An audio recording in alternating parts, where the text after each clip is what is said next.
Hi good evening everyone. मेरा नाम है अजय और आप देख रहे हैं JKSSB ऑनलाइन ट्यूटोरियल।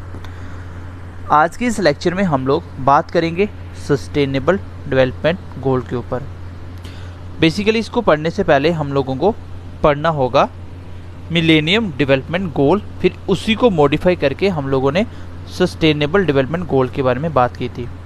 तो सबसे पहले सस्टेनेबल डेवलपमेंट गोल होता है क्या, ये एक्चुअली आपकी सिलेबस में टॉपिक। तो सस्टेन का मतलब क्या होता है? कोई भी चीज़ को कंटिन्यू रखना, कोई भी चीज़ को सस्टेन कैसे करोगे, जिंदा कैसे रखोगे, उसके लिए जो डेवलपमेंट गोल थे वो क्या थे। ठीक है, वेरी फर्स्ट ऑफ ऑल आपको याद रखना है कि टोटल सस्टेनेबल डेवलपमेंट गोल कितने हैं? 17।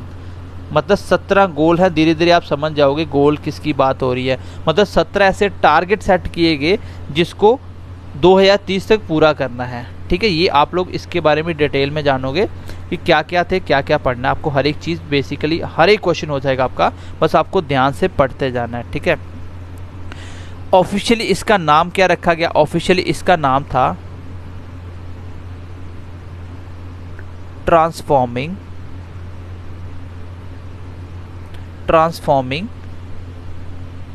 अवर वर्ल्ड। ठीक है, और इसी का दूसरा नाम क्या था? एजेंडा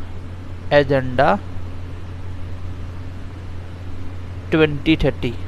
ठीक है, 2030 एजेंडा 2030 एजेंडा, इसको इसका नाम भी दिया गया। ठीक है, या मिशन 2030 एजेंडा। तो ये इसके नाम होते हैं। ये बेसिकली ये इंपॉर्टेंट पॉइंट है, इसको आपको याद रखना है। और ये क्या होते हैं, इसका बैकग्राउंड क्या है, हर एक चीज़ आप मेरे साथ जानोगे। पहले मैं आपको थोड़े से एक दो फैक्चुअल पॉइंट बता दूं, फिर इसके बाद हमें पहले क्या पढ़ना है? मिलेनियम पढ़ना है, फिर उसके बाद हमें सस्टेनेबल पढ़ना है। ठीक है, चलिए इसका जो पर्पस था, पर्पस क्या था इसका? मतलब ये किसके लिए बनाए गए थे? तो ये भी एग्जाम में क्वेश्चन पूछा जा चुका है। इसका पर्पस क्या था? इसका जो पर्पस था वो था help all humans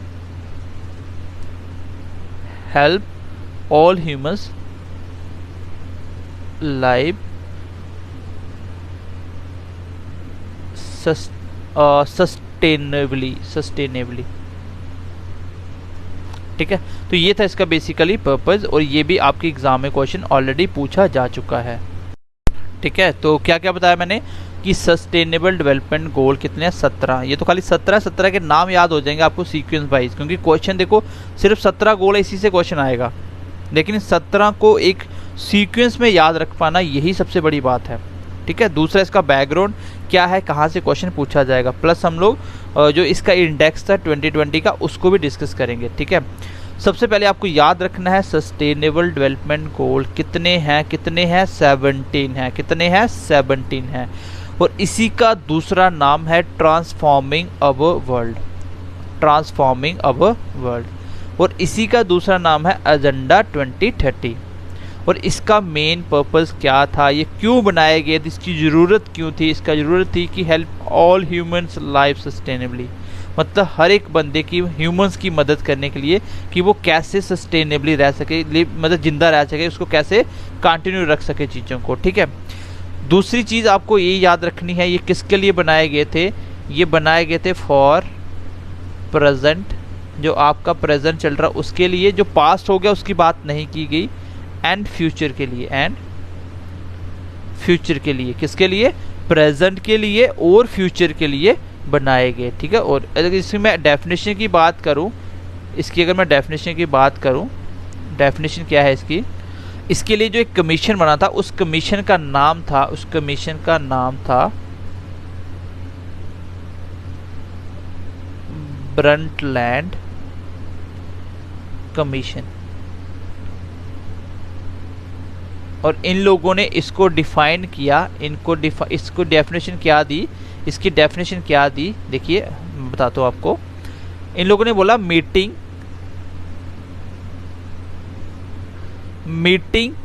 the needs, अभी मैंने ऊपर जो पॉइंट लिखा है ना उसी पॉइंट का, meeting the needs of present needs are present without without compromising without compromising without compromising the ability of future। तो मैंने क्या बोला, प्रेजेंट की और फ्यूचर की बात की गई थी, of future generation.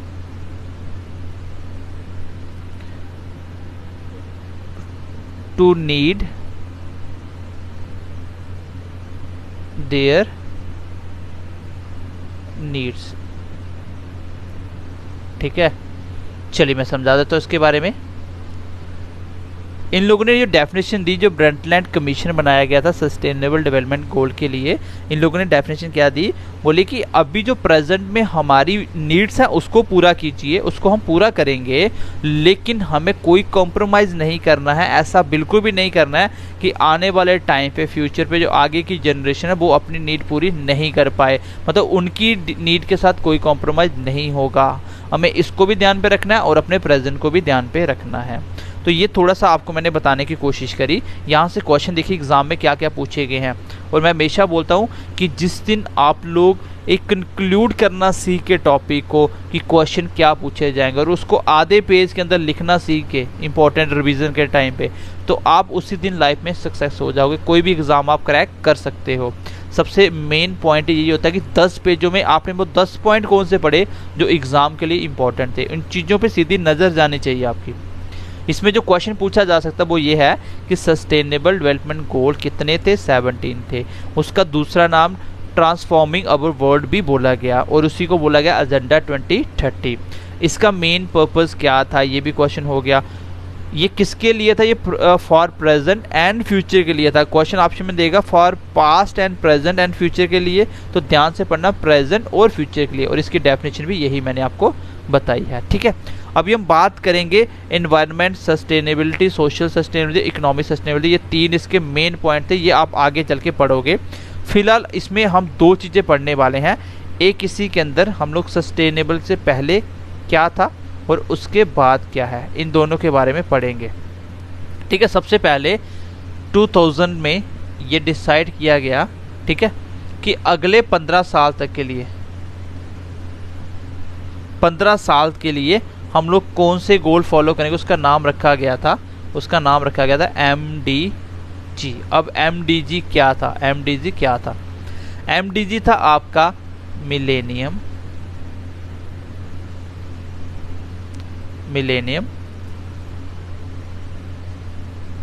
Development goals. ठीक है, और जो 2015 साल के लिए था, इसका मतलब 2000 से लेके 2015 तक था। फिर 2015 से लेके आगे 2030 तक एक एजेंडा सेट किया गया। इसी एजेंडा को हमने क्या नाम दिया, इसको हमने नाम दिया सस्टेनेबल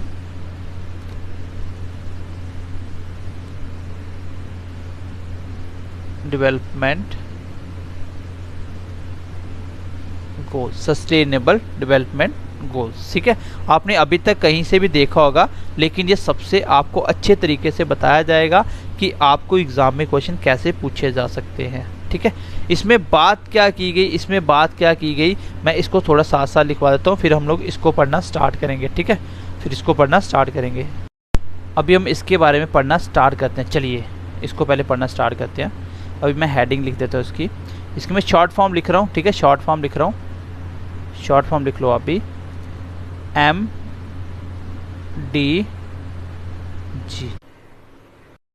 नेक्स्ट पॉइंट लिखिए, 6 सितंबर से लेके 8 सितंबर के बीच में क्या होता है, आपकी मीटिंग होती है, अभी हम बात कर रहे हैं MDG के ऊपर। ठीक है, आपकी मीटिंग होती है जिसमें आपकी लगभग 189 कंट्रीज पार्टिसिपेट करती हैं।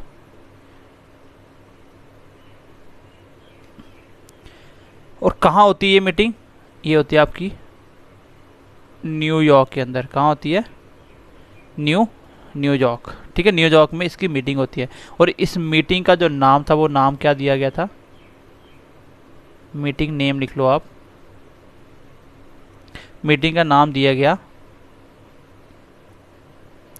मिलेनियम समिट, ठीक है, मिलेनियम समिट। तो MDG की मीटिंग कब हुई थी, 6 से 8 सितंबर के बीच में। 189 कंट्री ने पार्टिसिपेट किया। कहाँ हुई थी, न्यूयॉर्क में हुई थी। और इस मीटिंग का नाम क्या दिया गया, मिलेनियम समिट, क्योंकि ये मिलेनियम सस्टेनेबल डेवलपमेंट गोल के ऊपर थी, सॉरी मिलेनियम डेवलपमेंट गोल के ऊपर थी। उसके बाद 8 सितंबर को जैसे मीटिंग खत्म हुई, 8 सितंबर 2020 में, ये मीटिंग भी कब हुई थी, 2020 में। तो 8 सितंबर 2020 के अंदर सारी की सारी कंट्री ने क्या किया, अडॉप्ट कर दिया, ऑल कंट्री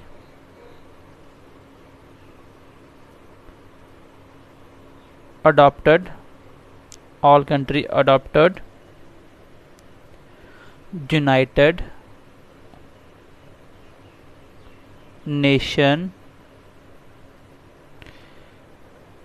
डेवलपमेंट,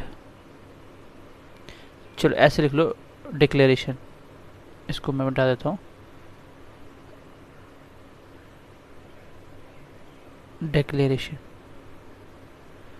जो यूनाइटेड नेशन ने डिक्लेयर करा इस मीटिंग में कि सबको कौन कौन से प्रोटोकॉल का फॉलो करना है, कौन से टारगेट बनाए गए, कितने टारगेट थे, कितने इंडिकेटर थे, ये सब कुछ आप पढ़ोगे। तो ये 8 सितंबर 2020 को क्या हुआ था, ये अडॉप्ट कर लिया गया था सारी कंट्री के द्वारा। तो मीटिंग कहाँ हुई थी, सबसे पहले इसकी न्यूयॉर्क में हुई थी, किसकी, मिलेनियम डेवलपमेंट गोल की मीटिंग आपकी। आई होप यहाँ तक मेरी बात आपको क्लियर होगी। अब इसी के बारे में थोड़ा आगे पढ़ते हैं, फिर हम सस्टेनेबल की तरफ मूव करेंगे। चलिए, इसके अंदर आपको याद रखना पड़ेगा इसके अंदर कितने गोल्स थे, मतलब कितने गोल सेलेक्ट किए गए कि इतने गोल्स के ऊपर हमें काम करना है, ये हमें अचीव करने हैं। तो टोटल नंबर ऑफ गोल्स कितने थे इसमें, टोटल नंबर ऑफ गोल्स वो थे आपके कितने, 8। तो 8 गोल्स थे जिसके ऊपर काम करना था, 8 गोल्स के ऊपर। तो कितने गोल थे आपके, 8 गोल थे। किसके अंदर, MDG के अंदर आपके 8 गोल रखे गए थे। ये कब से कब तक थी, ये आपको याद रखना है। ये आपकी 2000 से लेके, आपको पता है 8 सितंबर से हो गया था 2015 तक ये फिक्स किया गया था। और 2015 के बाद हमारे आए थे सस्टेनेबल डेवलपमेंट गोल्स। कितने कंट्री ने पार्टिसिपेट किया था, आंसर होगा 189 कंट्री ने पार्टिसिपेट किया था। मीटिंग कहाँ हुई थी, जिसका नाम था millennium summit, that is called New York, ठीक है, क्या नाम था उसका, न्यूयॉर्क। चलिए आगे देखते हैं, नेक्स्ट पॉइंट लिखिए। इसमें टारगेट कितने फिट किए गए थे, टारगेट तो लगभग इसमें 18 टारगेट, मतलब 18 टारगेट फिट किए गए कि ये टारगेट हमें मतलब अचीव करने हैं। और उसके अंदर इंडिकेटर कितने थे, लगभग इंडिकेटर वो थे आपके 48 इंडिकेटर थे, ठीक है। ये हालांकि आपके सिलेबस में नहीं है, लेकिन ये आप समझ जाओगे तो इसके बाद ये क्वेश्चन एग्जाम में पूछा जा सकता है, ठीक है। उसके बाद आप सस्टेनेबल को बहुत अच्छे से कर पाओगे, क्योंकि इसी से सस्टेनेबल आया था। तो इंडिकेटर क्या होते हैं, टारगेट होता है जो आपने कुछ भी फिक्स करा कि ये हमें टारगेट अचीव करना है। और इंडिकेटर क्या होता है, ये हमें बताता है कि टारगेट हमने कहाँ तक अचीव करे। मतलब मैंने फिक्स किया कि मैं इस साल टॉप करूँगा, मतलब 80% अब मार्क्स लूँगा एग्ज़ाम के अंदर, और उसमें से कितने आए जो मैंने बोला था और उसमें से मैं कितने ले पाया, तो वो है मेरे इंडिकेटर। उसको बोलते हैं क्या, इंडिकेटर, उसको बोलते हैं इंडिकेटर। और ये सारा के सारा सिस्टम क्या था, टाइम बाउंड था, 2000 से 2015 के बीच में ये सारा कुछ पूरा करना था, ठीक है। तो ये सारा की सारा कंट्रोल या इसको इस्टेब्लिश या डिक्लेयर कौन करता था, ये सब कुछ डिक्लेयर कौन करता था, declared by United nation. Sustainable development goal और मिलेनियम डेवलपमेंट गोल्स, ये दोनों की दोनों कौन बनाता था, यूनाइटेड नेशन। कौन बनाता था, यूनाइटेड नेशन। और इम्प्लीमेंटेड कौन करवाता था, जो इम्प्लीमेंटेशन होता था, इम्प्लीमेंटेशन बाय, वो लिख लो, एग्जाम में पूछा जा सकता है, यूनाइटेड नेशन डेवलपमेंट प्रोग्राम। बनाने वाला कौन होता था? United nation. और इम्प्लीमेंट करवाने के लिए अलग बॉडी बनाई गई जिसका नाम था यूनाइटेड नेशन डेवलपमेंट प्रोग्राम। ये एक टीम बनाई गई थी। इनका काम होता था जगह जगह लोगों को गाइड करना और चीज़ों को इम्प्लीमेंट करवाना। ठीक है, चीज़ों को इम्प्लीमेंट करवाना। तो चलिए, आई होप यहाँ तक समझ पाए होंगे आप। अभी मैं आपको बताने वाला हूँ कि 8 मिलेनियम गोल्स क्या, तो इसको आपको याद कैसे रखना है। चलिए मैं एक बार रिवाइज करता हूँ। ये स्टार्टिंग मैंने कुछ आपको सस्टेनेबल के बारे में बताया, अभी ये पढ़ेंगे हम लोग। फिर मैंने आपको बताया ये कमीशन कौन सा इसने डिवाइड किया था। उसके बाद हमने पढ़ा कि 2 तरह के हमने गोल्स पढ़ने हैं। एक हमें पढ़ना है मिलेनियम डेवलपमेंट गोल्स, एक हमें पढ़ना सस्टेनेबल डेवलपमेंट गोल्स। हालांकि आपके सिलेबस में स्पेशली मेंशन किया है सस्टेनेबल डेवलपमेंट गोल्स के बारे में। तो एमडीजी छोटा सा कॉन्सेप्ट था, इससे पहले मैंने ये पढ़ाने के लिए कोशिश करी ताकि आप चीज़ों को आगे समझ पाओ। तो एमडीजी की मीटिंग हुई थी 6 सितंबर से लेकर 8 सितंबर के बीच में 2020 लिख रहे 2000 के अंदर, 2000 के अंदर 189 कंट्री ने पार्टिसिपेट किया। न्यूयॉर्क में हुई थी मीटिंग, का नाम भी यही दिया गया था, मिलेनियम समिट। 8 सितंबर को सारी कंट्री ने डिसाइड कर लिया कि यूनाइटेड नेशन ने जो भी डिक्लेरेशन किया हम उसको मानते हैं, हम उसको फॉलो करेंगे। इसको फॉलो करवाने का काम किसका होता है? यूनाइटेड नेशन डेवलपमेंट प्रोग्राम का। इसके अंदर गोल्स कितने थे याद रखना, ये क्वेश्चन एग्जाम में पूछा जाएगा आपसे। मिलेनियम के अंदर कितने गोल्स थे? ठीक है, ये 8 गोल्स हम पढ़ेंगे। कब से लेके कब तक इसका टेन्योर था? इसका टेन्योर था 2000 से लेकर 2015 के बीच में सारे गोल हमें अचीव करने हैं। टारगेट कितने थे? 18 थे। इंडिकेटर थे 48 लगभग। और डिक्लेरेशन था आपका यूनाइटेड नेशन करने वाला होता है। और इम्प्लीमेंटेशन कौन करवाता है? आपका यूनाइटेड नेशन डेवलपमेंट प्रोग्राम। चलिए अभी हम पढ़ेंगे 8 डेवलपमेंट गोल्स को, सॉरी 8 गोल्स कौन कौन से हैं, 8 गोल कौन से मिलेनियम के अंदर। इन 8 को आपको सीक्वेंस वाइज याद रखना है। चलिए मैं आपको इसको याद भी करवा दूंगा, पहले मेरी एक छोटी सी स्टोरी है, उसको ध्यान से सुनना और अपने आप आपके आंसर निकल के आ जाएंगे। चलिए मेरी स्टोरी को बहुत ध्यान से सुनना, आपको स्टोरी सुनते सुनते ही 8 के 8 याद हो जाएंगे और इसकी सीक्वेंस पूछी जाती है। सबसे पहले आपको एक छोटी सी स्टोरी बता रहा हूँ। देखो, मान लीजिए एक छोटा सा बच्चा था, एक गाँव में एक छोटा सा बच्चा था। वो काफ़ी क्या था? पुअर था, बहुत गरीब था। क्या था वो? बहुत गरीब था, पुअर था। बच्चा क्या था? बहुत पुअर था, गरीब था। भाई अगर बच्चा बहुत पुअर है तो उसको अगर आप चाहते हो कि ये थोड़ा रिच हो जाए, मतलब इसका फैमिली थोड़ा अच्छे से सर्वाइव कर पाए, ये बच्चा बड़ा होकर अच्छा कमा पाए, उसके लिए इनको किसी ने सलाह दी कि आप एक काम करिए, आपकी गरीबी ऐसे ख़त्म नहीं होगी। आप खुद बताइए कि आपकी गरीबी कैसे ख़त्म हो सकती है। कोई अगर गरीब है तो गरीबी ख़त्म करने का क्या तरीका है? डकैती करो, है ना, गुंडागर्दी करो। तो ये सारे तरीके से अमीर तो हो जाओगे लेकिन सक्सेस नहीं हो पाओगे लाइफ में, जेल हो जाएगी उल्टी। तो इसको सबसे अच्छा तरीका होता है आपकी गरीबी को दूर करने का, वो क्या है? एजुकेशन। तो इस बच्चे को किसी ने देखा, यार ये तो बहुत पुअर है, इसकी फैमिली भी अच्छे से सर्वाइव नहीं कर पा रही। तो उसने बोला ठीक है, इस बच्चे की एजुकेशन का खर्चा मैं उठाता हूँ। तो इसको अब हम धीरे धीरे देखिए कैसे डेवलप करेंगे, धीरे धीरे हम कैसे इसको अच्छा बनाएंगे। इसको हमने दी क्या? एजुकेशन। क्या दी हमने? एजुकेशन दी। ठीक है, ये हम एक छोटी सी एक स्टोरी बना रहे हैं। इसको हमने क्या दी? एजुकेशन दी। अब जब इसको एजुकेशन मिल गई, एजुकेशन कहाँ से मिलनी थी? इसको हमने स्कूल में कहीं एडमिशन करवाया। इस बच्चे का स्कूल में कहीं एडमिशन करवाया। लेकिन एडमिशन कराते टाइम वहाँ पे क्या था? पहले लड़कियों और लड़कों में भेदभाव होता था। तो पहले पूछा गया, बताइए इसका जेंडर क्या है? क्या पूछा गया? इसका जेंडर क्या है? बॉय है कि गर्ल्स है? ठीक है, बॉयज़ है कि गर्ल्स है? बॉयज़ है कि गर्ल्स है? तो बाद में जो भी जेंडर हुआ उसी हिसाब से उसको एडमिशन की गई। लेकिन कुछ टाइम के बाद पता चला कि चाइल्ड की डेथ हो जाती है। चाइल्ड की डेथ हो जाती है। देखो बच्चा बहुत गरीब था, इसको हमने सोचा कि चलो इसको रिच करते हैं, इसका ख़ानदानी आगे जो सिस्टम चलेगा वो अच्छे से सर्वाइव कर पाएँ। तो इसको हम लोग एजुकेशन प्रोवाइड करते हैं। हमने बच्चों को क्या किया? एजुकेशन प्रोवाइड करना शुरू की। जैसे बच्चों को स्कूल में एडमिशन करवाने के लिए गए, उन लोगों ने पूछा कि इसका जेंडर क्या है, लड़का है कि लड़की है। हमने जो भी था उसको बोल के बता दिया, लड़का है कि लड़की है, जेंडर बता दिया। कुछ टाइम के बाद पता चलता है कि बच्चे की डेथ हो जाती है। अब बाद में पता करने के लिए बोला कि डेथ कैसे होगी बच्चे की? अच्छा खासा खाना मिल रहा था स्कूल में, मिड डे मील मिल रहा था, तो भी बच्चे की डेथ कैसे होगी? तो बाद में ये चीज़ पता चली कि बच्चे की मम्मा की हेल्थ ही सही नहीं थी। जो मैटरनल हेल्थ थी, मैटरनल मतलब होता माता, बच्चे की जो मैटरनल हेल्थ थी वो सही नहीं थी। वो क्या थी? वो सही नहीं थी। क्यों सही नहीं थी इसका जानने का, देखो अगर अगर आप किसी के मदर की हेल्थ अच्छी नहीं है तो डेफिनेटली उसका बच्चा भी हेल्दी नहीं होगा। तो बेसिकली वो बचपन से बाय बर्थ ही क्या था, वो बीमार था, वीक था, ठीक है। तो अब बच्चे की डेथ होगी, उसके बाद पता चला कि उसके पेरेंट्स से पता किया कि इसको कोई बीमारी थी, पता चला कि मम्मा की हेल्थ ही ठीक नहीं थी मैटरनल, और इसको जब चेकअप करवाया गया तो इसके अंदर भी क्या हुई, बीमारियां पाई गई। यही बीमारी बच्चे के पास ट्रांसफर हुई थी, इसके अंदर भी डिजीजेस पाई गई। अब बोला कि भैया ऐसा तो नहीं चलेगा, अगर ऐसा करते रहोगे तो ऐसे तो कोई भी बच्चा हमारा आगे हेल्दी नहीं होगा। बोला कि ये बीमारी कहाँ से आई, तब जाके इन लोगों की थोड़ा सा दिमाग काम करना स्टार्ट हुआ कि ये बीमारियां हो रही, सबका सब रीज़न क्या है, आपका एनवायरनमेंट। क्या है, एनवायरनमेंट। रीज़न क्या है आपका, एनवायरनमेंट। बोला कि भैया सारा कुछ छोड़ दो, एनवायरनमेंट सही करो, बीमारियां सही होगी, मदर हेल्थ अच्छी होगी, बच्चे की हेल्थ सही होगी, तो अपने आप सब कुछ मिलता जाएगा। अब एनवायरनमेंट के ऊपर सारा फोकस आ गया लास्ट पे जाके।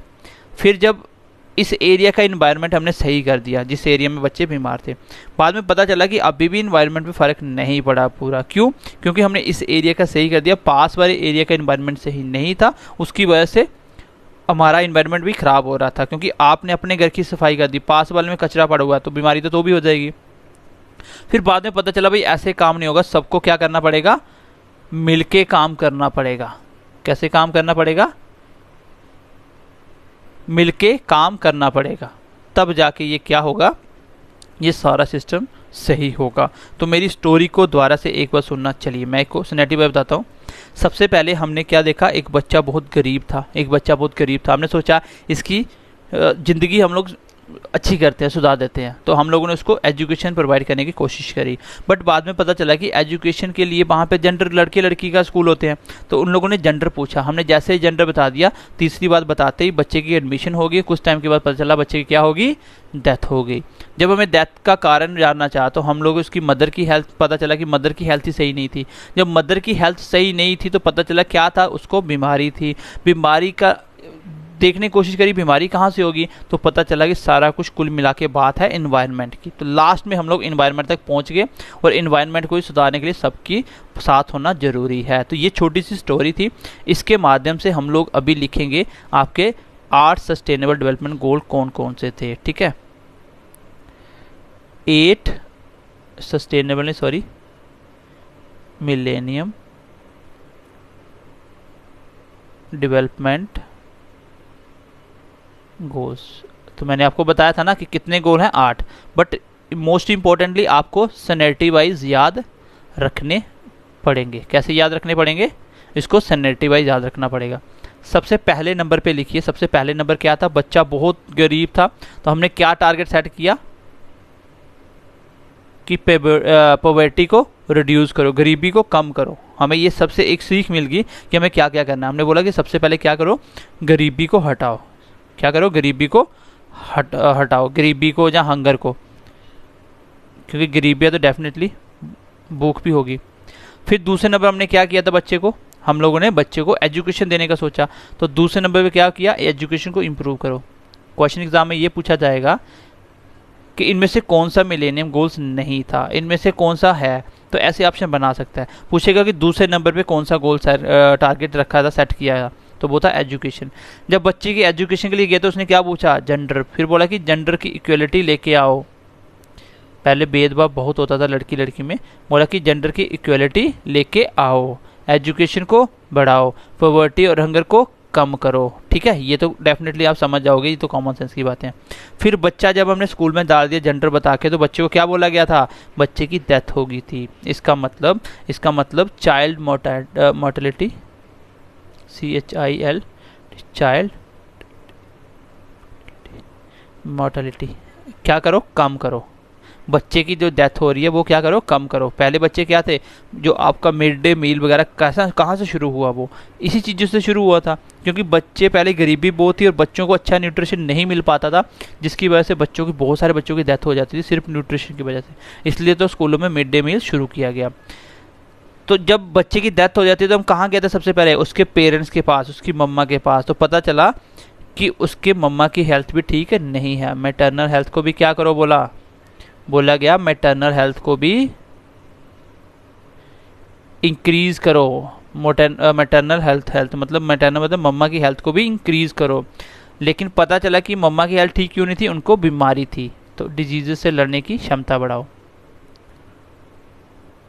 ठीक है, प्रोटेक्शन के लिए इसको बढ़ाओ। तो ये कॉमन सी बात है, क्या कम करना क्या ज़्यादा करना आप समझ जाओगे। फिर क्या हुआ था, डिजीजेस का मेन रीज़न क्या था, इन्वायरमेंट। तुम बोल रहा है कि इन्वायरमेंट को भी ध्यान में रखो,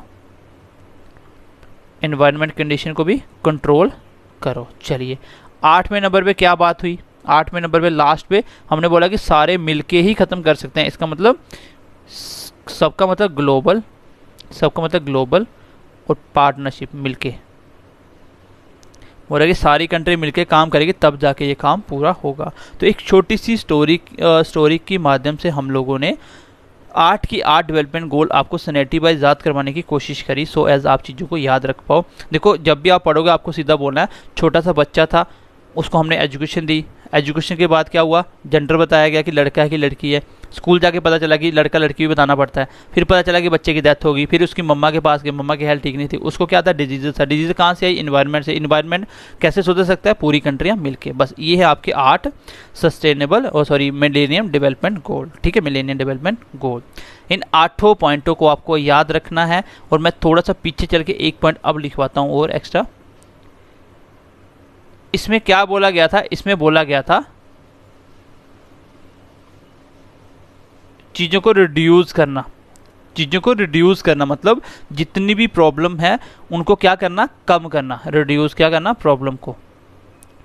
लेकिन जो सस्टेनेबल डेवलपमेंट गोल था उसका था कि कम नहीं करना, इसको ख़त्म करना है, इसको जीरो करना है। लेकिन इसमें जीरो की बात नहीं हुई थी, इसमें बात हुई थी रिड्यूस करने की। किसकी बात हुई थी, रिड्यूस करने की। तो आई होप आप मिलेनियम डेवलपमेंट गोल को अब बहुत अच्छे से समझ चुके हो। अब हम मूव ऑन करेंगे सस्टेनेबल डेवलपमेंट गोल के ऊपर, जो कि आपके सिलेबस में है टॉपिक, ठीक है। मैं एक बार छोटा सा इसका एक बार फिर से रिकैप लेता हूँ, सो एज आप चीज़ों को समझ पाओ। चलिए पहली क्लास में हमने क्या क्या पढ़ा, अभी तक हमने पढ़ा सस्टेनेबल डेवलपमेंट गोल क्या होता है। 17 गोल थे, ये हम सब कुछ अभी पढ़ेंगे फिलहाल। यहाँ से मैंने शुरू किया था MDG से। मैंने आपको बताया कि सबसे हमारा टारगेट था चीज़ों को रिड्यूस करना, जो हमारी प्रॉब्लम है उन सबको रिड्यूस करना। ये 8 सितंबर 2000 के अंदर इसको पास किया गया था, जब उसको पूरी कंट्री ने इसको फॉलो करने के लिए एग्री किया। और कौन बनाता है ये, यूनाइटेड नेशन। यूनाइटेड नेशन भी सब कंट्री को मिलके बना हुआ है, और यूनाइटेड नेशन डेवलपमेंट प्रोग्राम है जो इसको इम्प्लीमेंटेशन करवाता है इसकी। टोटल गोल्स कितने थे, 8। टोटल गोल कितने थे, 8। टारगेट कितने थे, 18। इंडिकेटर 48। और डिक्लेरेशन कौन करता है, यूनाइटेड नेशन। इम्प्लीमेंटेशन कौन करता है, यूनाइटेड नेशन डेवलपमेंट प्रोग्राम। यहाँ पे मैंने ये आपको ट्रिक बताई एक स्टोरी के माध्यम से। फिर इसके मदद से हमने क्या किया, मैंने आपको 8 के 8 गोल बताए। ये स्टोरी हमने खुद बनाई है, आप भी बना सकते हो कोई भी स्टोरी। सिर्फ मेन रीज़न क्या है, हमें चीज़ों को याद करना है, ठीक है। चलिए अब थोड़ा सा आगे बढ़ते हैं नेक्स्ट हम लोग। बाकी मैंने आपको स्टार्टिंग में बता दिया, आई थिंक कि नहीं बताया, मैं देख लेता हूँ एक बार। हाँ लिख लो, यहाँ पे नहीं बताया, यहाँ पे लिख लो। इसको फॉलो कौन करेगा, इसको फॉलो करेगी सारी की सारी डेवलपिंग नेशन, जो कंट्री डेवलप कर रही हैं। इसको कौन करेगा फॉलो, ऑल कंट्री। ये ऑल कंट्री के लिए बना था, और ये बना था सिर्फ कौन सी कंट्री के लिए, जो अभी डेवलपिंग कंडीशन में है, ठीक है। चलिए अब हम जानेंगे बैकग्राउंड थोड़ा सा, कि सस्टेनेबल और मिलेनियम के पीछे का जो बैकग्राउंड वो क्या था। फिर उसके बाद हम लोग सस्टेनेबल डेवलपमेंट गोल्स पढ़ेंगे। मे बी आगे 2 क्लासेस अभी हो रहे हैं, 3 क्लासेस में इसको ख़त्म करेंगे। तो आज की क्लास में यहीं पे ख़त्म कर रहा हूँ, और उम्मीद करता हूँ कि आज की क्लास आपको बहुत अच्छी लगी होगी, और आपको ये क्लास के साथ साथ चीज़ें याद हो चुकी होंगी। तो चलिए मिलते हैं अगली क्लास के लिए, तब तक के लिए ध्यान रखिए अपना। Bye bye, take care and God bless you. Hello everyone, welcome to JKSSB online tutorial. मेरा नाम है अजय, और आज की क्लास में हम लोग सस्टेनेबल डेवलपमेंट गोल्स का पार्ट नंबर 2 डिस्कस करने वाले हैं। इससे पहले हम एक क्लास ले चुके हैं। चलिए आज की क्लास को स्टार्ट करते हैं, और आज की क्लास देखने के बाद आपको ये बड़ा टॉपिक क्लास में ही याद हो जाएगा। So let's get started. Goals से, इसमें 17 गोल्स से मैं थोड़ा सा बताता हूँ, जितना बता दी मैं आपको बताता हूँ। चलिए एक हमने ये पढ़ लिया। इसमें 17 गोल्स से, कितने गोल्स से, 17 गोल से। इसी का दूसरा नाम बोला गया ट्रांसफॉर्मिंग अवर वर्ल्ड, और इसी को बोला गया एजेंडा 2030। इसका पर्पस क्या था? ह्यूमन बींग्स की सस्टेनेबल लिव में हेल्प करना, फॉर प्रेजेंट एंड फ्यूचर के लिए इसको बनाया गया। तो ये पॉइंट सारे एग्जाम में आए थे, इसलिए मैंने आपको बता दिया। इसकी डेफिनेशन मैंने थोड़ी सी आपको बताई थी। चलिए अब हम आज की क्लास स्टार्ट करते हैं। आज हमें क्या क्या पढ़ना है? एक तो हमें पढ़ना है कि इसके पीछे का बैकग्राउंड क्या था, सस्टेनेबल डेवलपमेंट गोल के पीछे सारी हिस्ट्री क्या थी, कैसे कैसे मीटिंग हुई, कैसी कौन कौन सी मीटिंग हुई, जो हमें पढ़नी है। चलिए सबसे पहले आपकी एक मीटिंग हुई जिसका नाम था अर्थ मीटिंग या अर्थ समिट। कब हुई थी ये हुई थी आपकी 1992। कहाँ हुई थी? ये हुई थी आपकी रियो दे जेनेरियो में। कहाँ हुई थी? रियो के अंदर हुई थी। इसीलिए इसका दूसरा नाम क्या बोल सकते हैं? Rio summit. ठीक है, ये कहाँ पे आपका? ये आपका ब्राज़ील सिटी में है। ये ब्राज़ील कंट्री की सिटी है, रियो दे जेनेरियो। ठीक है, रियो दे जेनेरियो। आई होप यहाँ तक क्लियर हुई की बात। सबसे पहली मीटिंग हुई थी इसके ऊपर, जो मेन आपकी इन्वायरमेंट और डेवलपमेंट के ऊपर मीटिंग हुई थी, उसका नाम है अर्थ समिट। 1992 में इसकी मीटिंग हुई थी। कहाँ हुई थी? ये क्वेश्चन एग्जाम में पूछा जाता है। ये रियो के अंदर हुई थी, इसलिए इसको रियो समिट भी बोला जाता है। अब इसके अंदर क्या बात की गई, चलिए डिस्कस करते हैं। क्योंकि इसके अंदर सबसे पहले जो बात बोली गई थी, इसको बोलते हैं first conference on environment and development. ये पहली कॉन्फ्रेंस मीटिंग थी जिसके अंदर आपके एनवायरनमेंट की बात की गई और डेवलपमेंट की बात की गई। ठीक है, कहाँ हुई थी? इसमें दो ही पॉइंट याद रखने। कब हुई थी? 1992 के अंदर फर्स्ट मीटिंग हुई थी। कहाँ हुई थी? ब्राज़ील में हुई थी। सिटी का नाम है रियो दे जेनेरियो। ठीक है, आई होप इतनी सी बात आपको अभी तक क्लियर होगी। इसमें कुछ खास है नहीं है। तो हर 10 साल के बाद एक और मीटिंग हुई रियो, जिसको 10 नाम दिया गया। इसके बाद हमें याद रखना है रियो 20, आफ्टर 20 ईयर्स।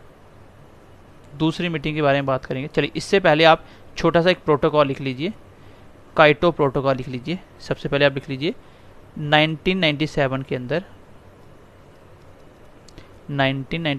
अंदर एक काइटो प्रोटोकॉल के ऊपर बात हुई।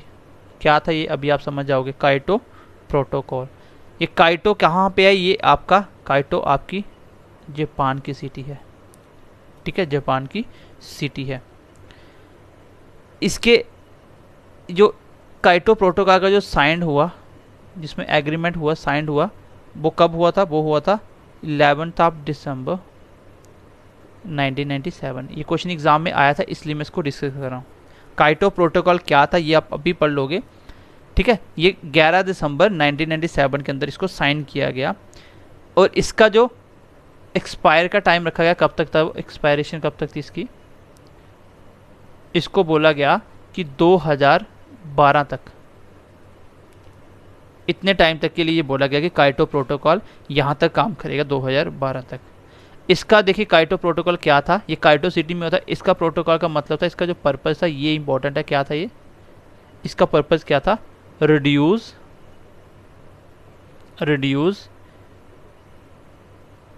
Green house gases. ठीक है, रिड्यूस करना क्या? आपकी ग्रीन हाउस गैसेस को। ग्रीन हाउस गैसेस क्या होती हैं? आप लोग मेरे ओजोन लेयर वगैरह में सब में पढ़ चुके हो। ठीक है, जो भी अर्थ का टेम्परेचर बढ़ाने में सहायक होती हैं, वो सारी की सारी क्या होती हैं? ग्रीन हाउसेस गैसेस होती हैं। जैसे कार्बन डाइऑक्साइड हो गया, मीथेन हो गया, सारी क्या हैं? ये सारी ग्रीन हाउस गैसेस हैं।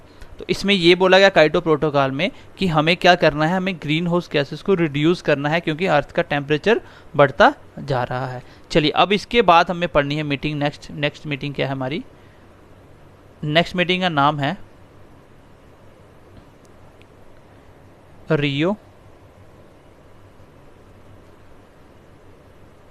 20, क्योंकि रियो में पहली हुई थी, अब प्लस 20 साल के बाद हो रही है, इसलिए इसका नाम भी क्या रख दिया, रियो 20 नाम भी रख दिया गया, क्योंकि पहली हुई थी उसके 20 साल के बाद ये दूसरी हो रही है। इसका टाइम है आपका 2012 का। तो पता चला रियो 20 नाम क्यों आया। रियो 20 इसलिए आया क्योंकि ये कब हो रही थी, ये पहली मीटिंग के 20 साल बाद हो रही है। ठीक है, पहली मीटिंग के 20 साल बाद हो रही है। ठीक है, इसमें एक बात बोली गई, इसमें भी एक बात बोली गई, ये हुई कहाँ थी, रियो में हुई थी, रियो द जेनेरियो, ये आपको पहले ही मैंने बता दिया। ठीक है, ब्राज़ील के अंदर है।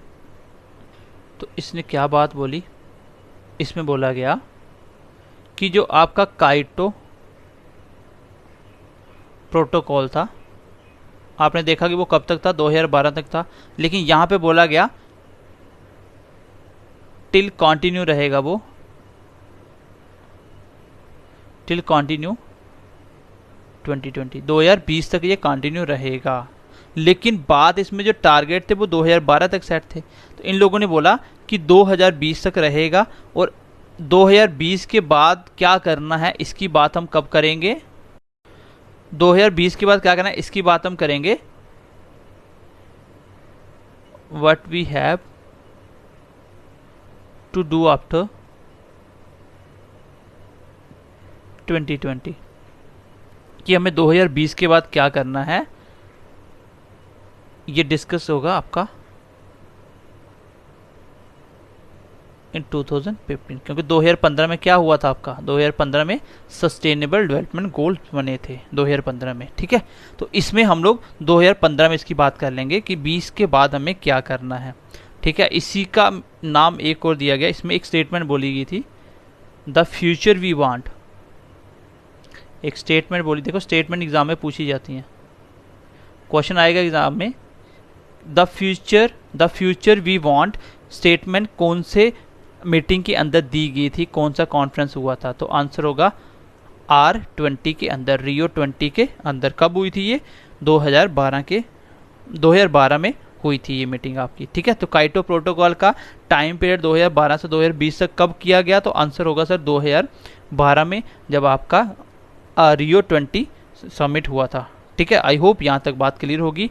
चलिए आगे थोड़ी सी बात हम जानते हैं और भी जो भी इम्पोर्टेंट होगा इसके रिगार्डिंग। नेक्स्ट अभी हम इम्पोर्टेंट बात पढ़ने वाले हैं। नेक्स्ट इम्पोर्टेंट आ गया आपका 25 सितंबर, ये आपको डेट भी याद रखनी है, 2015। 25 सितंबर 2015 के अंदर आपकी लगभग 193 कंट्री ने पार्टिसिपेट किया। कितनी कंट्री ने, 193 कंट्री के लिए ने पार्टिसिपेट किया। यहाँ पे आपके यूनाइटेड नेशन ने आपके कुछ टारगेट सेट किए, गोल सेट किए, यहीं पे आपका सस्टेनेबल डेवलपमेंट गोल स्टार्ट होता है। 2000 से लेके 2015 तक क्या चल रहे थे, मिलेनियम डेवलपमेंट गोल, और 2015 के बाद ही हुए थे आपके सस्टेनेबल डेवलपमेंट गोल। अब इसके बारे में कुछ इंपॉर्टेंट बातें ऐड करिए जो एग्जाम में क्वेश्चन पूछा जाएगा आपसे। इसमें क्या हुआ, आपके यूनाइटेड नेशन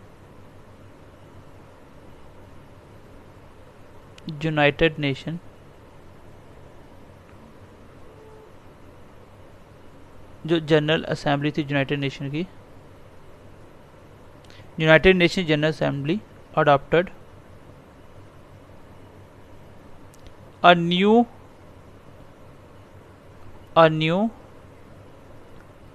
डेवलपमेंट एजेंडा। वो कौन सा था, डेट इज जो आप नाम पढ़ रहे थे सस्टेनेबल का, जिसका नाम है ट्रांसफॉर्मिंग अवर वर्ल्ड।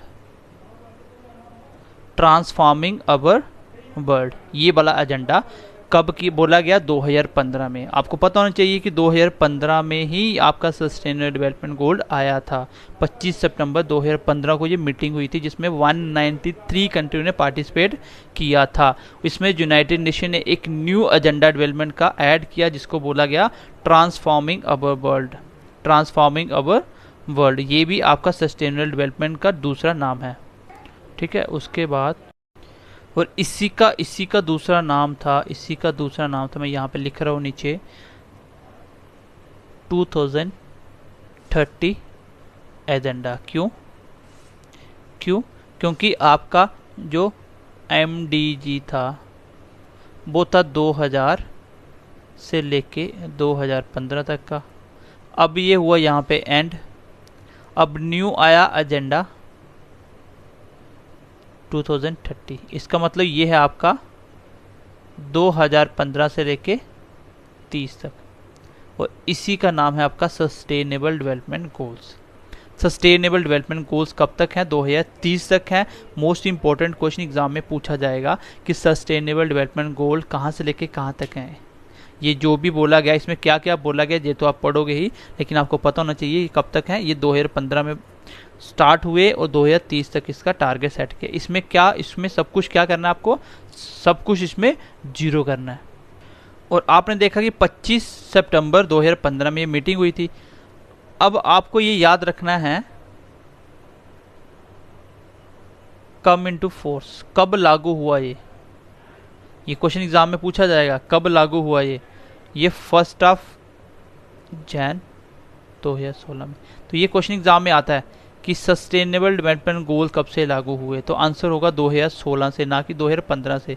मीटिंग कब हुई थी? 2015 में। लागू किया, कम इनटू फोर्स कब आया? 2016 से ये स्टार्ट हुआ था। ठीक है, अब इसको 3 डिवीज़न में अलग अलग बांटा गया। पहले मैं इसको एक बार रिवाइज करता हूँ, क्योंकि ऐसा ना हो कि क्लास डिफ़िकल्ट हो जाए आपके लिए। पहले हमने स्टार्ट किया सस्टेनेबल डेवलपमेंट गोल के बारे में आज पढ़ना। हमने बोला कि सबसे पहले इसकी जो मीटिंग हुई थी, थोड़ा सा बैकग्राउंड जान रहे हैं, 1992 के अंदर रियो के अंदर हुई थी, ब्राज़ील के अंदर। इसको रियो समिट भी बोला गया। ये फर्स्ट कॉन्फ्रेंस मीटिंग थी इन्वायरमेंट और डेवलपमेंट के ऊपर। फिर मैंने आपको काइटो प्रोटोकॉल के बारे में थोड़ा सा समझाया दिया, ठीक है, जिसमें ग्रीन हाउस गैसेस को कम करने के बारे में बोला गया था। ये कब से कब तक थी? ये 1997 में हुआ था। 2012 तक टारगेट सेट किए गए थे। और रियो 20 के अंदर क्या हुआ? पहली मीटिंग 20 साल बाद की बात हो रही है। यहाँ पे बोला गया कि काइटो प्रोटोकॉल को 2020 तक कंटिन्यू रखा जाएगा, लेकिन 2020 के बाद क्या होगा जी? हम जब 2015 में मीटिंग होगी वहाँ पे हम लोग बात करेंगे, क्योंकि उस टाइम पे क्या होने वाला था? आपका मिलेनियम का एंड होने वाला है 2015 तक। और इसी के मद्देनजर रखते हुए इसी को 25 सितंबर 2015 में, ठीक है, 25 सितंबर 2015 में आपका एक मीटिंग हुआ था जिसमें 193 कंट्रियों ने पार्टिसिपेट किया था। और इसमें यूनाइटेड नेशन जनरल जो असेंबली थी, यूनाइटेड नेशन जो बनाती है सारे, उसने एक स्टेटमेंट दिया था। इसको नाम दिया गया क्या? ट्रांसफॉर्मिंग अवर वर्ल्ड, कि अभी टाइम आ चुका है कि हमने अपने दुनिया को चेंज करें। और इसी का दूसरा नाम है एजेंडा 2030। ठीक है, और यहाँ पे आके आपके MDG का एंड होता है और आपके स्टार्ट होते हैं सस्टेनेबल डेवलपमेंट गोल। और ये कब कम इनटू फोर्स में कब आए, कब लागू हुए? ये 1 जनवरी 2016 से लागू कर दिए गए। चलिए नेक्स्ट पॉइंट लिखिए इसका। इसमें टारगेट कितने थे? मोस्ट इंपॉर्टेंट पॉइंट, टारगेट कितने सेट किए गए थे? 169। उसमें कितने थे? 18। इसके अंदर इंडिकेटर कितने थे? इंडिकेटर्स, तो यूनाइटेड नेशन के इंडिकेटर थे वो थे 231। अब इंडिकेटर क्या होते हैं? मैं आपको पहले ही बता चुका हूँ क्या होते हैं, कि हमें गोल्स कितना अचीव किया ये कौन बताता है? इंडिकेटर्स। टारगेट सेट कितने करे? 169। ठीक है, और इसके अंदर आपका जो 17 सस्टेनेबल डेवलपमेंट गोल के अंदर है वो आपका पैरा नंबर 59 के अंदर डिटेल में बताया गया है। सस्टेनेबल डेवलपमेंट गोल्स कितने होंगे, कौन कौन से होंगे? 59 पैरा जो आपका पूरा लिखा हुआ है उसमें जो 59 पैराग्राफ है उसके अंदर बताया गया। टोटल कितने पैरेज है इसके? टोटल पैरेज कितने लिखे हुए हैं? टोटल कितने? 72 पैरेज में ये पूरा कंप्लीट किया गया। मतलब कितने पैराग्राफ है टोटल? 72। उसमें से 59 वाले में बताया हुआ है सस्टेनेबल डेवलपमेंट गोल के बारे में। ठीक है, चलिए आई होप यहाँ तक बात मेरी क्लियर हो चुकी होगी आपको। अब ये जो गोल्स थे आपके कितने थे? 18। ये मैं पहले बता चुका हूँ। और ये कितने थे? 17। टोटल गोल्स कितने थे मैं पहले ही बता चुका हूँ। टोटल गोल्स से आपके सस्टेनेबल कितने? 17 गोल्स थे। ठीक है, ये आपकी मीटिंग है ना 25 सितंबर 2015। ये बहुत ही इंपॉर्टेंट है, यहाँ से क्वेश्चन पूछे जाते हैं एग्जाम में। आगे पॉइंट लिखिए, जो न्यू डेवलपमेंट एजेंडा था, जो अभी आप बात कर रहे हो, न्यू डेवलपमेंट एजेंडा, ये इंटीग्रेट्स है तीन चीज़ों से, इंटीग्रेट्स तीन चीज़ों से मिलके बना हुआ है, तीन चीज़ों के ऊपर काम करना आपको मेन, ठीक है। इंटीग्रेट्स ऑल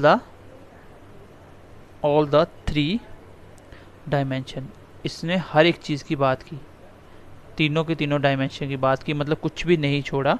वो कौन कौन से बात करी इन सस्टेनेबल डेवलपमेंट गोल के अंदर, वो कौन कौन सा, सबसे पहले इसने किस पे बात करी, सबसे पहले इसने बोला कि इकोनॉमिक्स के ऊपर भी बात होगी, कंट्री की इकोनॉमिक्स भी सबकी हम लोग ग्रोथ करेंगे। दूसरा किसको देखा गया यहाँ पे, दूसरा है सोशल इनकम, सोशल इनकम, तो सोशल इनकम कितनी है उसके ऊपर ही बात करेंगे। और तीसरा most important, that is called environment, protection भी होगी, हम लोग अपने एनवायरनमेंट को भी प्रोटेक्ट करेंगे। तो ये एग्जाम में क्वेश्चन बहुत बार पूछा गया है। जो आपका सस्टेनेबल डेवलपमेंट गोल था, इसके मेन डायमेंशन कौन कौन से थे, तो आंसर होगा इकोनॉमिक्स, सोशल और एनवायरनमेंट। पूछेगा इसमें से कौन सा नहीं है, तो इसको बहुत अच्छे से पढ़ लेना, ये एग्जाम में क्वेश्चन पूछा गया है, ठीक है। जितने भी आपके 17 की 17 जो गोल्स थे वो किसके ऊपर थे, वो 17 की 17 गोल्स किसके ऊपर थे, अब लिख लो, sustainable development goals based on 6 elements, 6 elements, मतलब 6 बातें थी जिसके ऊपर 17 के 17 गोल सेट किए गए।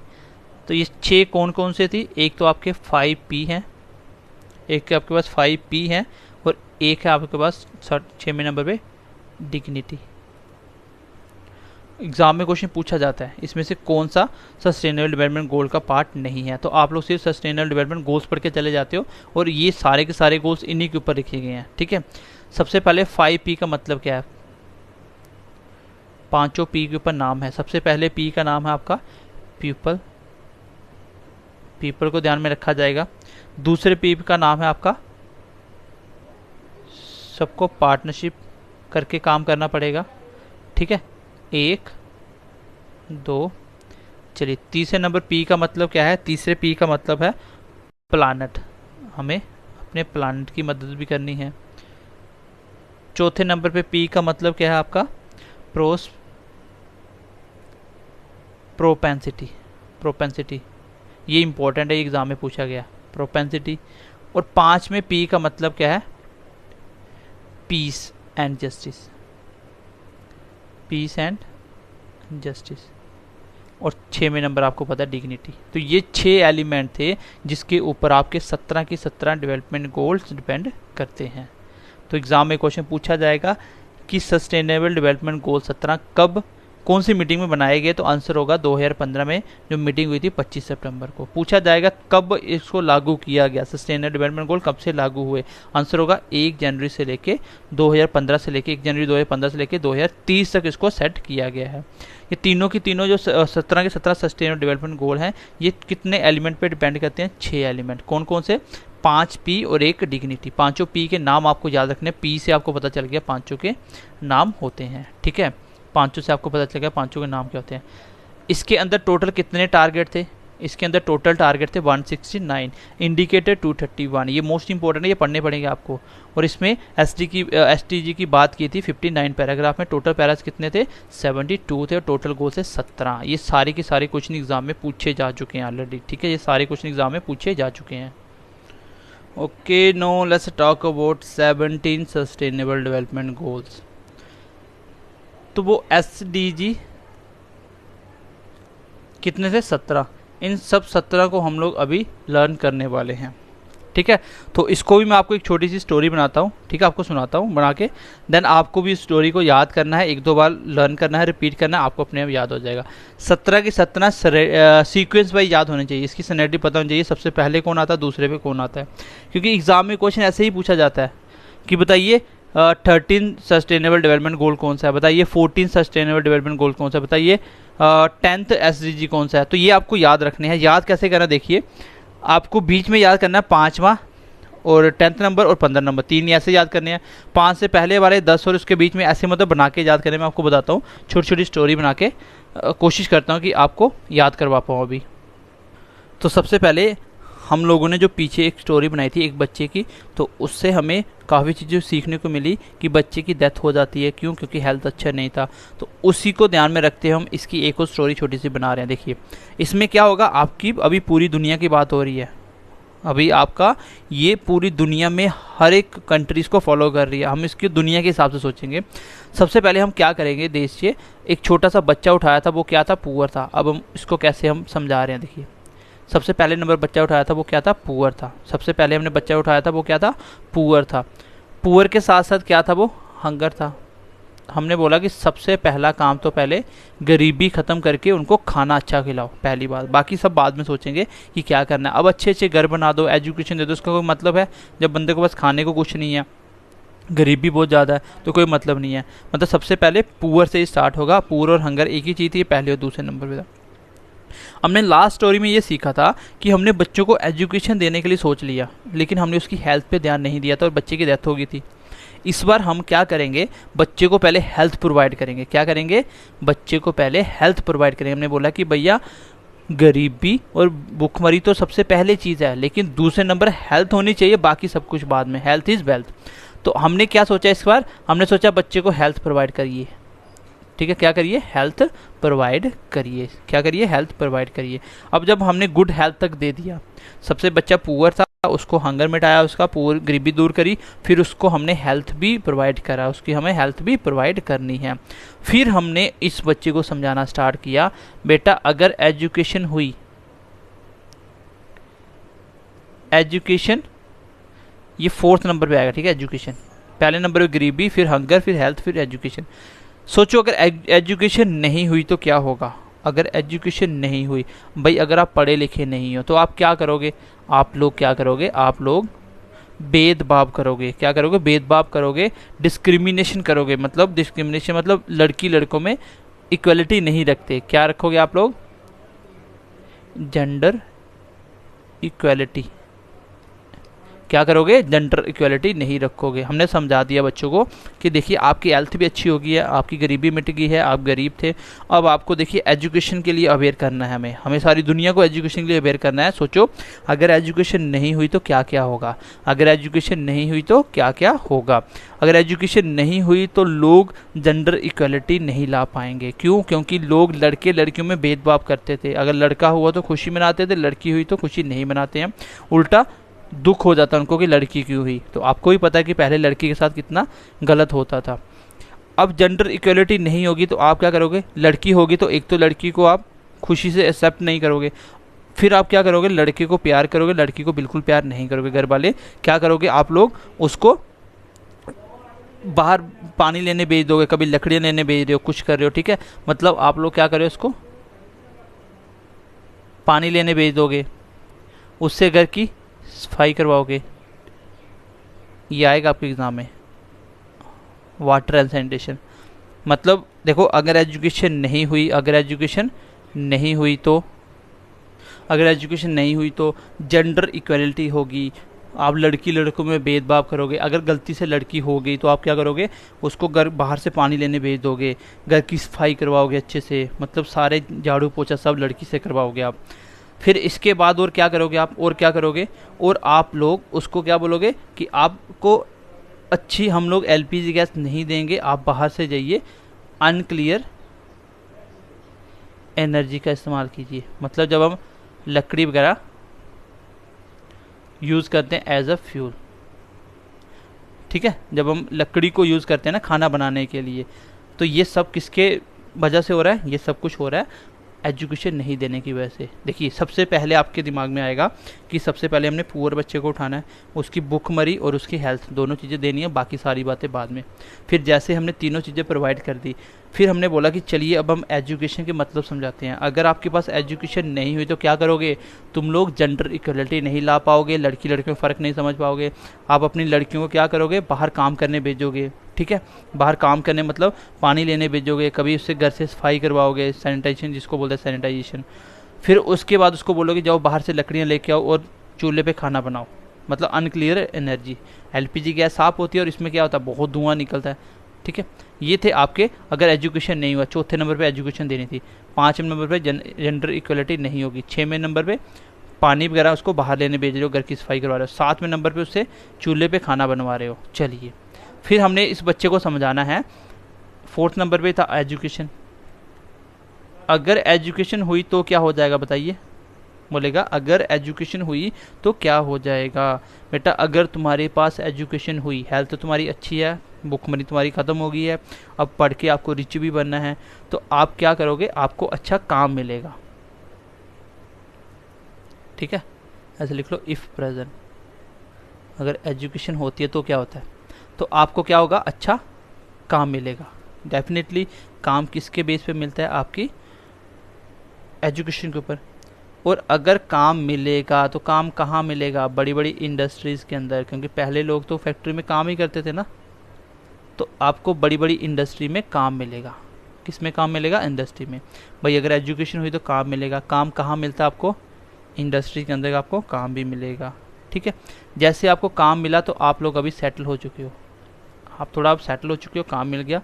अब आप क्या करोगे, सेटल होते ही जब आपको काम मिला तो आप थोड़े रिच हो गए, रिच होते ही आप कहाँ शिफ्ट हो जाओगे, आप शिफ्ट हो जाओगे सिटीज़ के अंदर। कहाँ, सिटीज़ के अंदर। 11वें नंबर पे आ गई आपकी सिटीज़। अगर एजुकेशन नहीं हुई तो जेंडर इक्वलिटी होगी, वाटर सैनिटाइजेशन नहीं होगा, मतलब बाहर से आपको पानी लाना पड़ेगा, घर की सफाई करनी पड़ेगी, प्लस आपको अनक्लीन एनर्जी यूज़ करनी पड़ेगी। लेकिन अगर तुम्हारे पास एजुकेशन हुई, तो हम एक बच्चे को समझा रहे हैं कि कैसे करना भी। हम बच्चे को बोलें कि अगर आपके पास एजुकेशन हुई तो आपको अच्छा काम मिलेगा, आपको अच्छा काम मिलेगा कहाँ, बड़ी बड़ी इंडस्ट्रीज़ में। जैसे ही काम मिलेगा आप रिच हो जाओगे, और रिच होते ही आप क्या करोगे, सिटी की तरफ शिफ्ट होना स्टार्ट कर दोगे, सिटी की तरफ शिफ्ट होना स्टार्ट कर दोगे। और इसको रख लो 8 नंबर पे ना, 7 हुए थे, 8 और ये 9, 8 9, थोड़ा सा इसको लिख लो, अभी लिख लो, 1 मिनट रुकना।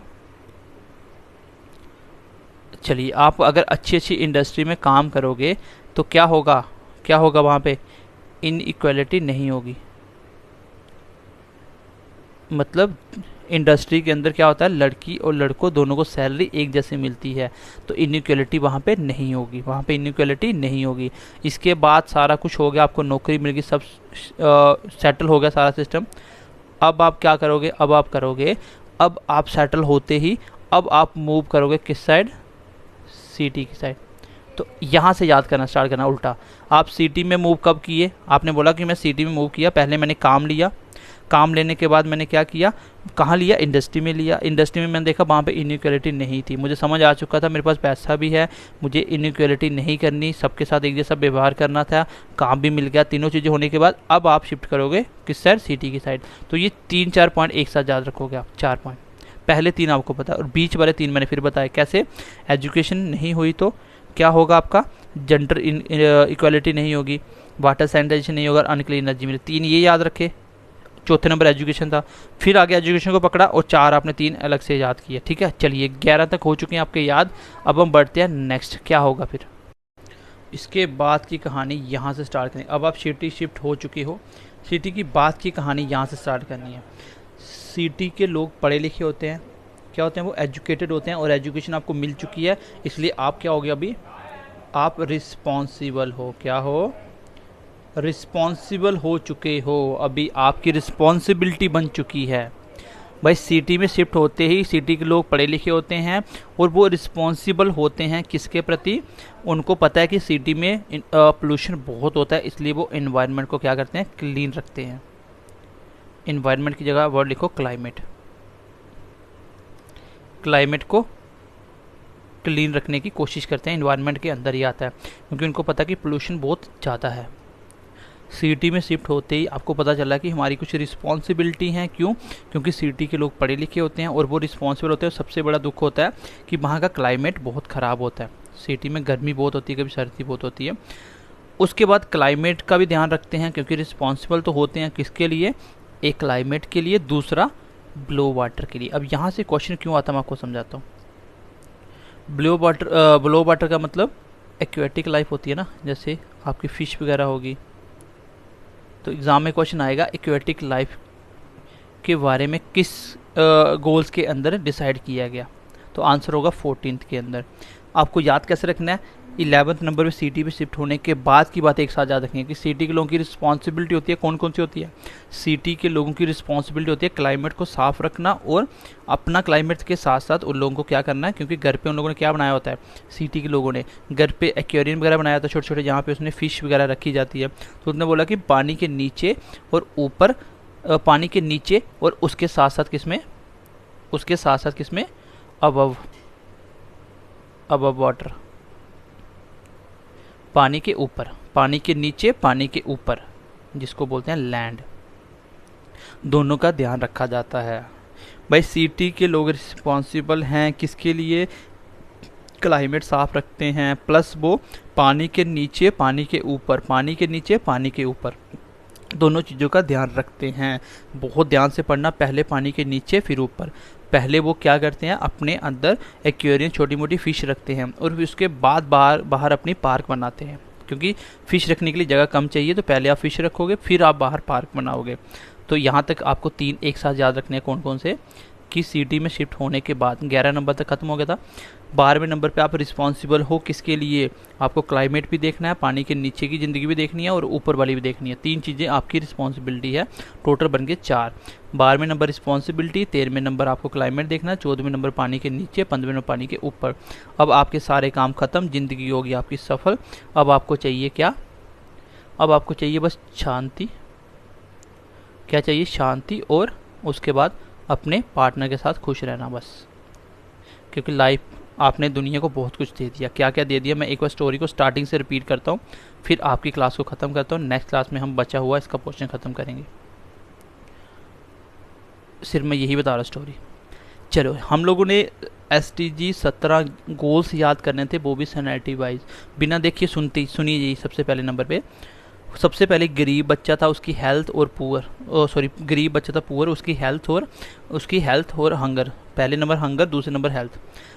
पुअर बच्चा था, भूखमरी थी, और हंगर था। तीनों चीज़ें एक साथ याद रखनी है आपको, पहले पुअर, फिर हंगर, फिर हेल्थ, 3 चीज़ें होगी। अब आपको पता चल गया कि अब इन तीनों के बाद हमें देनी है क्या, एजुकेशन। पहले आपने बच्चे को मतलब समझाया कि एजुकेशन नहीं होने के मतलब क्या है। अगर एजुकेशन नहीं हुई, चौथे नंबर पे एजुकेशन, फिर आगे नहीं हुई तो उसके साथ आपको 3 पॉइंट पढ़ने हैं। भाई अगर नहीं हुई तो क्या होगा, नहीं हुई तो जेंडर इक्वालिटी नहीं आएगी, और आप क्या करोगे, अपने घर की बेटियों से पानी लेके आने के लिए बोलोगे बाहर से, घर की सफाई वगैरह को आगे, जिसको बोलते हैं वाटर एंड सैनिटेशन।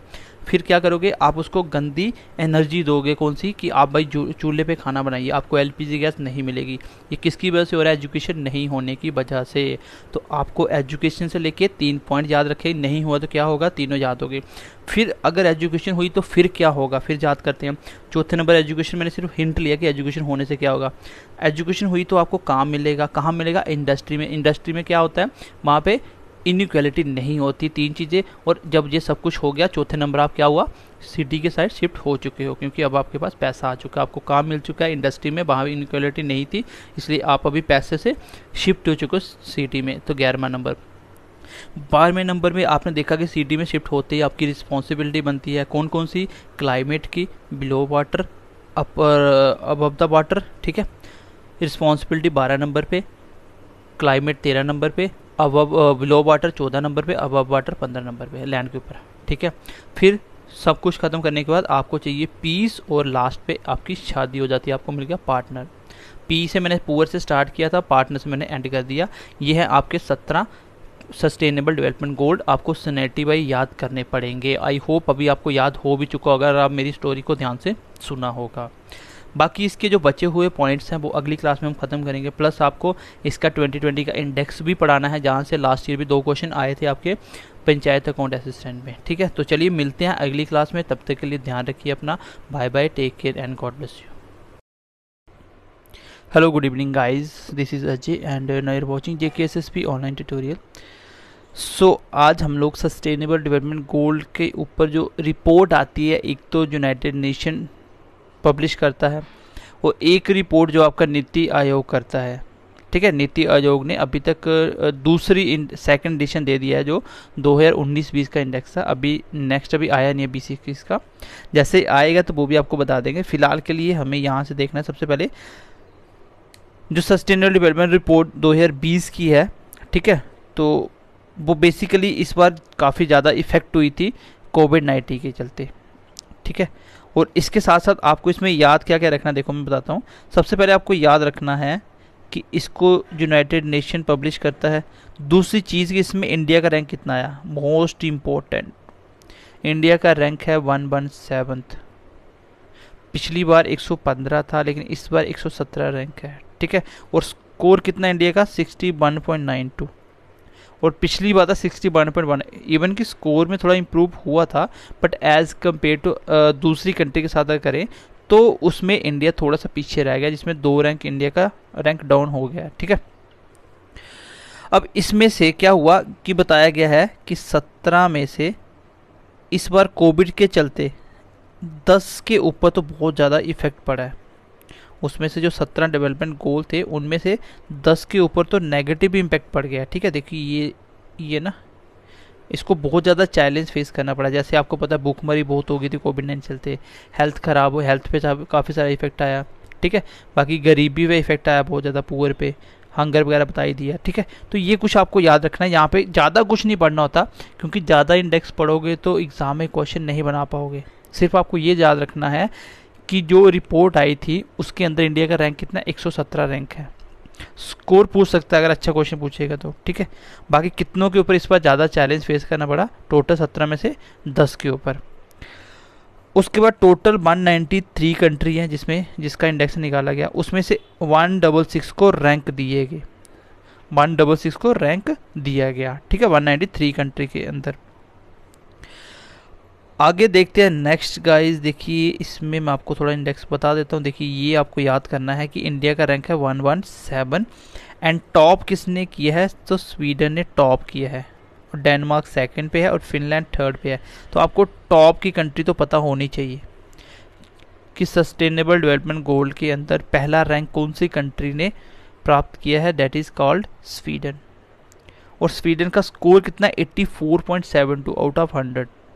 और ये कौन से, देखो एग्जाम में पिछली बार क्वेश्चन ये भी आया था पंचायत अकाउंट असिस्टेंट में, ये किस में आता है स्कोर, परफॉर्मर में आता है, फ्रंट रनर में आता है, ठीक है, एस्पिरेंट में आता है, या आपका अचीवर में आता है। तो 4 कैटेगरी में फिलहाल बांटा जाता है, वो अभी आप पढ़ने वाले हो। आपको याद रखना है इंडिया का रैंक 117 था, स्वीडन ने टॉप किया था और डेनमार्क सेकंड था। बाकी ज़्यादा कुछ याद रखना नहीं है आपको। देखिए जो नीति आयोग ने जो सेकंड एडिशन 2018 में फर्स्ट एडिशन आया था और ये सेकंड टाइम किया था, उसके अंदर इसने 4 कैटेगरी में डिवाइड किया। सबसे पहले जो 50 या 50 से नीचे रहेगा उसका रैंक, उसको क्या बोलते हैं, उसको बोला गया एस्पिरेंट्स। ये क्वेश्चन आया था एग्ज़ाम में। और 50 से और 64 के बीच वाले को बोला गया परफॉर्मर, और J&K परफॉर्मर में था क्योंकि उसका 59 स्कोर था। ठीक है, और पूछा गया था कि 60 स्कोर लेने के बाद इसको कौन सा रैंक दिया जाता है, उसको परफॉर्मर का रैंक दिया जाता है। ये क्वेश्चन आया था एग्जाम में। और फ्रंट रनर का स्कोर कितना होता है, 65 से लेकर 99, और अचीवर कोई होता नहीं है खैर, तो 100 स्कोर के साथ। ठीक है, और 8 स्टेट ऐसी थी जो किसमें थी, वो फ्रंट रनर में थी। इस इंडेक्स के अंदर टॉप किसने किया, सबसे जो टॉप पे थी वो थी आपकी स्टेट केरला, सेकंड पे थी हिमाचल प्रदेश, और यूटी में टॉप किया आपकी चंडीगढ़ ने। दोनों का 70 स्कोर था। ठीक है, अगर मैं आपसे पूछूं भाई 70 स्कोर है तो मुझे आप बताइए कि ये किस में आता है। आप मुझे कमेंट सेक्शन में बताना, ये रनर में आता है, एस्पिरेंट्स में आता है, अचीवर में आता है, या आपका परफॉर्मर में आता है। ये आपको मुझे बताना है कि ये तीनों की तीनों किस में आती हैं। ठीक है, ये तीनों किस में आती हैं। चलिए आगे देखिए, J&K का रैंक था 20 और उसका स्कोर था 59। ठीक है, उसका स्कोर था 59। तो इसमें आपको इम्पोर्टेंट एक तो ये है कि रैंक के अकॉर्डिंग एस्पिरेंट में स्कोर कितना कितना होना चाहिए, ये याद रखना सारे। ठीक है, उसके बाद J&K का रैंक याद करना, क्योंकि क्वेश्चन J&K के ऊपर ही पूछा जाएगा। और इसके अंदर इंडिया का रैंक क्या है, ठीक है, और इसके अंदर इंडिया का रैंक क्या है। और उसके साथ साथ ऊपर इसमें कुछ खास नहीं है, बस रैंक याद रखना है। और 17 आपको पता है गोल होते हैं। 193 कंट्री थी जिसमें से 166 को रैंकिंग दी गई, 166 को रैंकिंग दी गई। तो ये था आपका इंडेक्स जिसको आपको याद रखना पड़ेगा और यही से एग्जाम में क्वेश्चन भी पूछा जा सकता है। ठीक है, तो चलिए मिलते हैं नेक्स्ट क्लास में, तब तक के लिए ध्यान रखिए अपना। Bye bye, take care and God bless you.